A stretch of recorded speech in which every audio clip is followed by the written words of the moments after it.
Welcome to Trauma Tea and Tangents, the podcast for those of you who feel like you've never fully been seen, for those whose experiences seem to be chronically invalidated, and for those who have been told they are too much and not enough all at the same time. I'm Hannah Guy, a trauma therapist and the owner of Revive Therapy Services based out of Philadelphia. And this podcast is all about the messy, complicated, and very real parts of being human. Mental health, relationships, trauma, healing, and honestly, just basic life shit. You name it, and we will probably talk about it here. Just a little disclaimer for you. This is not therapy. Nobody's going to make you do a body scan or talk about your triggers. Unless you really want to, then go off, queen. And with all of that being said, let's get into it.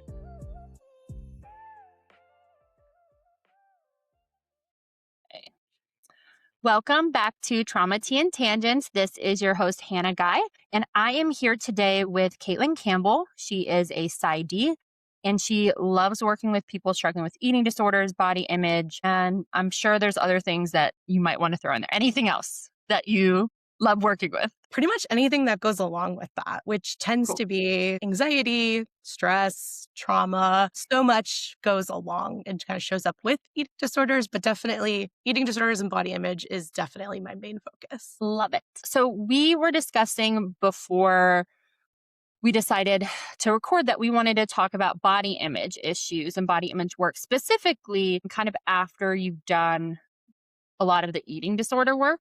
And then you're just left with, okay, what do I do now? I still have this dislike of my body. I don't know how to navigate this. Absolutely. Because so much of the eating disorder treatment is focused on how do I eat again? How do I find rhythm in eating? How do I make this work for me again? And then so many people are left with feeling like I can't find any love for my body. And really that feels like way too much of a leap. And I think that's really the biggest challenge is that people expect that they're going to go from a place of really body, oftentimes like hatred to body love. And that leap just feels too huge. And I think that's where the biggest challenge is. Yeah. I also feel like for a lot of people, threatens their sense of safety too. It feels very not safe to let go of that paradigm of I hate my body, because I think there's some protective factors within that paradigm, right? Of I hate my body for some reason. I use a lot of internal family systems. I don't know if you use IFS, but it's very much, okay, what's the function of this part that's screaming, I hate our body? Absolutely. Eating disorder really relies on that internal safety sense of how am I going to keep your world small and controlled and safe through that sense of if I can keep my own world really controlled and rigid, then, and oftentimes that's through what feels really familiar, which is usually that sense of self-criticism. Yep. Yep. So it's not necessarily, that part isn't the devil. Right. I know we like to say fuck off to that part, but it's not the devil. It has a function. Oh, yes. And it's so challenging because this is a part that oftentimes has been so cruel, and we don't want to necessarily, just say fuck right off, but actually say, I'm very curious about you and what you're doing for me. And inviting that curiosity is scary because usually there's still a part of the eating disorder voice that's like, don't even bring this into the space. If we even make space for any flexibility here, we've opened up room to just fall off a cliff. That flexibility fear is so scary. I think with eating disorders, there's so much rigidity. So much rigidity to your point of I have to be in control, and I'm going to control as many aspects and components of this as I can. It is such a trap. The rigidity feels like control when really it's it keeps your world so small. And that's really kind of the mind fuck of this is that a lot of times it's the idea of if I become more flexible in the way that I think about food or if the way that I think about my body, that feels like it's going to be less safe. If we open up and allow for the flexibility, that we're just going to end up like going all the way to the other end. But really it's like the Mm. rigidity is what is controlling us. It's keeping our world really small. I remember, so I have a history of an eating disorder, and I remember being in high school. And I remember my mom making a comment along the lines of like, there's going to be things in life that are more of a big deal than how much you weigh or your body. And I just remember looking at her being like, no, there will Yeah. never be anything more important than that. And me being in control of that. And that just is, it's interesting that I remember that so clearly, like 16, 17 years later. Yep. And it wasn't until I became a practitioner that I even understood this concept of rigidity and the function it plays in eating disorders, you Hmm. know? And it also plays with body image, right? Like I have to look X, Y, and Z. And if I don't look X, Y, and Z, and insert narrative, I'm not enough, I'm unworthy. You probably have some you can throw in there too. But Yes. That is absolutely it. And the thing is that that idea of, oh, just love yourself, it doesn't actually bring like the peace and reassurance that someone is seeking, because it's never actually really about how that person feels like they look. Like there's something always that's deeply underneath that. And it's usually about feeling so alone in that body hatred or whatever it is. Um, and that aloneness that actually is what's going on. And I remember having this experience too of being like angry at my body as like a Mhm. middle schooler, high schooler, and feeling like that anger was my own. And I really didn't need people around me saying, oh, you look great, just love yourself. Or even worse, people trying to hand me solutions, which as a teenager who was already in a larger body, that tended to be Mhm. what I got was, well, like, you could do something about it, which is such a problem as well when you're already struggling with Yeah. already, which is what a lot of individuals, even as a teenager, will get. I actually needed to hear that you are getting all you're not angry at your body, you're angry about a world that is telling you that your body is not enough. You're angry that you go into stores and you can't buy the clothes Limit. that your friends are buying. Essentially you're kind of bumping up against these limits, like us the industry telling you, we don't want you to be able to buy the clothing that's in the store, or that every time you turn on the TV, you're seeing ads for dieting, especially in the era. I don't know when you were growing up, but I was definitely growing up in the time in which like it was like the Super Bowl 2000. dieting industry when it was in like, its heyday, and really needing someone to say like the anger actually isn't really at you. Like the anger really belongs to the social pressure. And it's easier to direct it at yourself and make it a you problem instead of Yeah. just saying, this is the society I am in and I don't have Mhm. control over that. Yes. Right? It's easier to just be like, I have control over me and what I do with me. So I'm going to be angry at me because I don't fit into what they think is acceptable. Mhm. Yep, because we also live in a world that's so focused on the individual. So it's if you have a problem, you have to figure out how to change it. It's not a social issue, it's not a societal issue. It has to be you. Yeah, Um, mhm. that has to be you. Yep.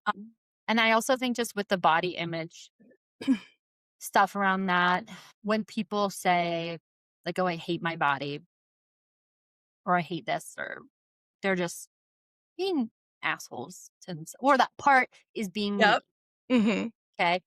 It's not that they're actually trying to like beat up on themselves. It's that there is something deeper that's saying, hey, I don't feel good. I don't feel safe. I don't feel secure. My sense of like purpose feels threatened. I feel lonely, right? And the way that the eating disorder has conditioned you to articulate, I am not okay, is through, I hate myself and the way I look. Would you agree with that? Absolutely. Yeah. Absolutely. Because it's one of the things that it's tangible when, say, there's so many things about our emotional experience that we can't see, we can't touch, we can't access. Whereas a body is so close to us. It's something that we have been made so aware of from really early on. I mean, when you think about how kids as early as like 3, 4, 5 start to become aware of their body and the thin ideal and comparing their bodies to other kids.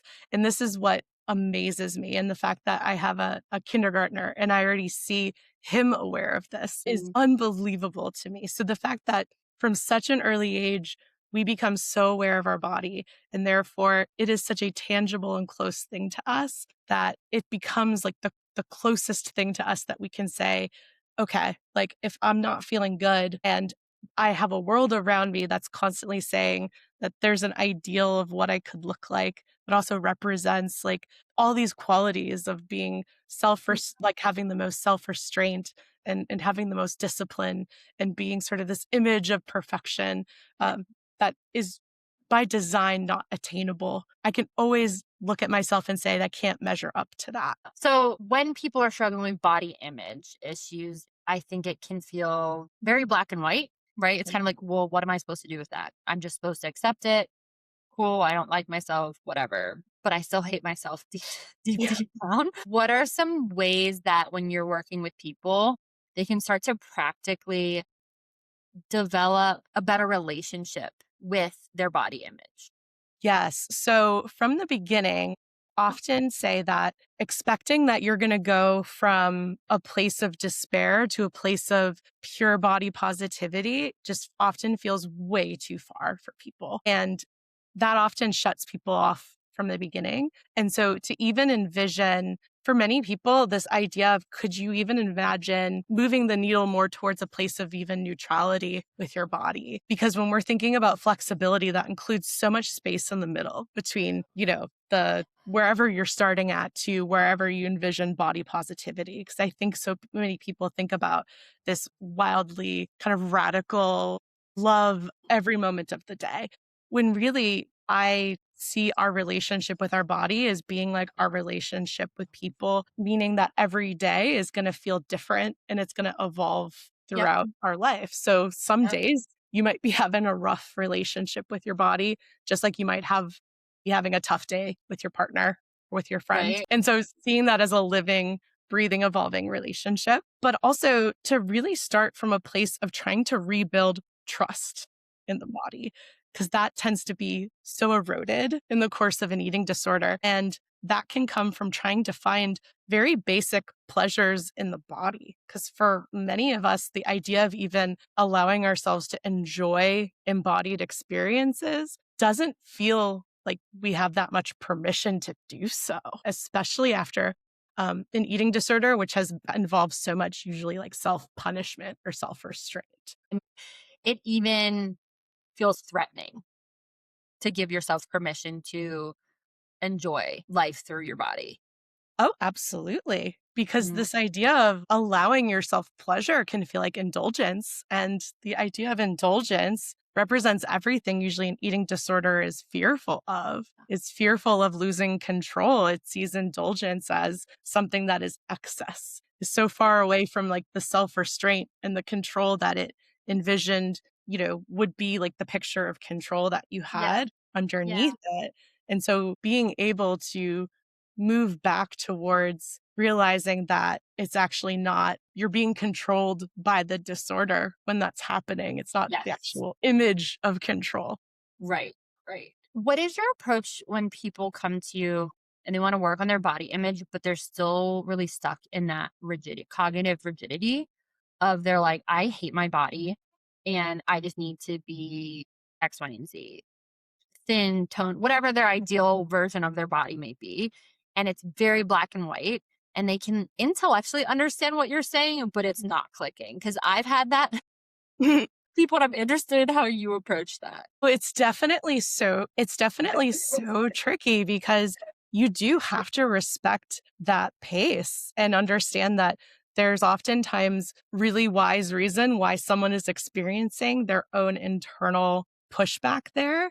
And that they're realizing that there's an internal break that's happening against the fear. And that there's wisdom there about understanding when they don't want something. And Yeah. so I oftentimes lean into the not wanting because Mm. that is data in itself where it's like, what is that like? You know, when you don't want to move towards something, you know what you're afraid Right. of. Because if you know what not wanting feels like, you might be able to know how to lean into the opposite, which would be like, how do you Mhm. know what wanting might feel like? That oftentimes is what's very fearful for people. And oftentimes in these situations, you're right, we are talking about what could move you 1%. You know, we're Right. not asking you to move mountains. Is there something that could move things a little bit? And to appreciate that you might not even notice the changes until other people start to notice them in you because they're happening so Mhm. slowly. We do have to honor the Yeah. pacing that people have because it's been there for a while. It's been there to protect you. Yeah. I don't know your thoughts on this at all, but I somewhat recently finished up training for like ketamine assisted psychotherapy. And I did this one training within it that was like ketamine as a treatment for eating disorders or to use in combination with eating disorders. Hmm? And one of the things that stuck out to me was its impact on cognitive rigidity and helping clients who undergo ketamine assisted therapy by increasing more cognitive flexibility. I don't know if you have thoughts on that, but I will have to own the limit excuse me.